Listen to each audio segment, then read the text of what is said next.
Good morning class. I am your SST teacher of class 7th. Today we will continue the chapter reading. Okay. So let's start. Which is on page number 121. Open page number 121. So every voter discloses his identity when he goes to cast his vote. When the voter actually enters the booth and has his identity verified, a mark of ink is applied on the first finger of his or her left hand. After the ink mark is applied, a ballot paper is given to the voter. Scrutiny is one given a day after the last day of nominations. All the nomination papers are checked by the returning officer. This is done to ensure that the nomination papers are properly filled, that candidate is eligible to contest, that the prospectors and seconders are voter registered in the constituency, and that security money has been duly deposited. The candidates whose nominations are found valid are allowed to contest. Thereafter, if a candidate wants to withdraw from the contest, he can do so up to the last date fixed for this purpose. Political parties. A political party is a voluntary association of people who hold similar views on national issues. It is an association because it is a well-knit and properly organized group of persons. It is voluntary because no person can be compelled to join a political party. Citizens have the freedom to decide whether they want to become members of any party or not. If they want to join a party, they decide which of the parties they wish to join. You have your own views about problems of the country. You will naturally like to join or support a party whose views are similar to your views. But every voluntary associated cannot be called a political party. Now come to the next page, page number 122. An association is called a political party when its aim is to gain political power through a democratic process. Here by political power mean power to govern the country. Thus the aim of every political party is to contest election, win as many seats as possible, and then to form its government. By democratic process we mean the use of a method of 3 elections for winning seats in the legislature and forming the government. To sum up, a political party is an association of like-minded people who come together of their free will because they generally agree with each other on social, economic and political issues. Now, party systems. All the countries do not have the same pattern or system of political parties. We may broadly divide party systems into 3 categories. These are one-party system, two-party system and multiple part systems. Role of the opposition parties. Democratic government is based on persuasion. It is based on the consent of the people. Therefore, every party tries to secure consent of the people in favor of its policies. In the parliamentary form of government, that we have one party or a combination of parties secures majority seats in the parliament. Such a majority party or combination of parties forms the government and administers the country till the next general election. The remaining one or more parties occupy opposition benches in the parliament. But it is not only the ruling party which plays important role because it governs. The opposition parties are also important for successful working of democracy. If opposition is destroyed in a country, democracy is also finished. If opposition is allowed to function in a peaceful democratic manner, democracy is strengthened. This is the picture of parliament.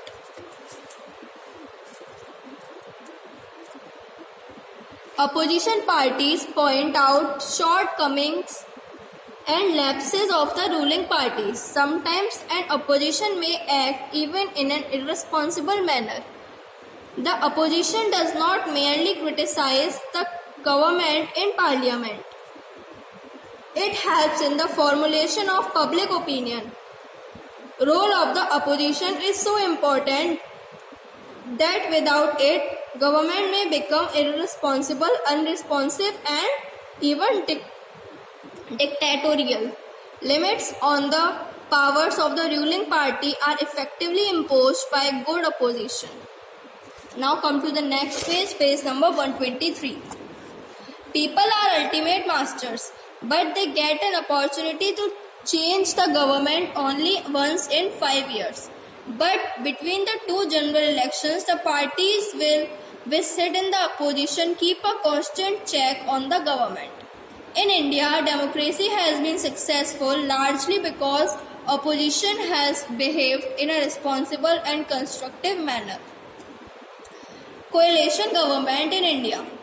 The Indian National Congress was the dominant party in India after independence.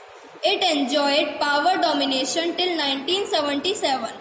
The Janata Party formed the first coalition government in 1977. Charan Singh made a second coalition government of India in 1979, which lasted for only 6 months. The third coalition government was formed by VP Singh in 1989 with the support from the left and BJP. As both the supporters were hostile to each other, but common enemy Congress forced them to come together. But BJP withdrew support from VP Singh government in the wake of arrest of its president LK Advani at Samastipur in Bihar. The fourth coalition government was formed in 1990 when Chandrasekhar formed the government with the support of Congress. However, Congress withdrew support within 6 months. The fifth coalition government was formed by H.D. Deve Gowda in 1996 with the support of Congress. It lasted for only 1 year. The seventh coalition government was formed in 1998 led by Atal Bihari Vajpayee, lasted for 1 year. The eighth coalition, known as National Democratic Alliance (NDA), led by BJP, completed full term. Ninth coalition was formed in May 2004 under the leadership of stalwart economist Dr. Manmohan Singh in the name of United Progressive Alliance, supported by Nationalist Congress Party with 9 MPs, Rashtriya Lok Dal with 5 MPs, Jammu and Kashmir National Congress with 3 MPs, Indian Union Muslim League in 3 MPs, Kerala Congress with 1 MP and others including left parties. Outside support was given by Samajwadi Party with 22 MPs, Bahujan Samaj Party with 21 MPs, Rashtriya Janata Dal with 4 MPs. The last decade was 20th century was the emergence of a large number of small parties in parliament, with the national parties losing their decisive voice in parliament. This had led to two serious consequences. First, the instability of governments. Second, frequent general election. In 10 years, India had 8 governments and 5 general elections, a sort of a record needed. With the multiplicity of parties, each of whom working at cross purpose, Parliament became a hotbed of intrigue, fight and disorder. Effective and sustained criticism by organized political parties in opposition prevents a government from becoming autocratic. It also helps to make the government a more efficient instrument of democracy. The stability of government is a product of the party system. The members of the party in power are organized in a cohesive and united force, disciplined and pursuing common objective and policies. Opposition party always get ready to take over the responsibility of government whenever the occasion arises. Now you have to read these warm up by yourself. This is the reading of the chapter. In the next video, I will explain this chapter. Till then, thank you class and have a nice day. Goodbye.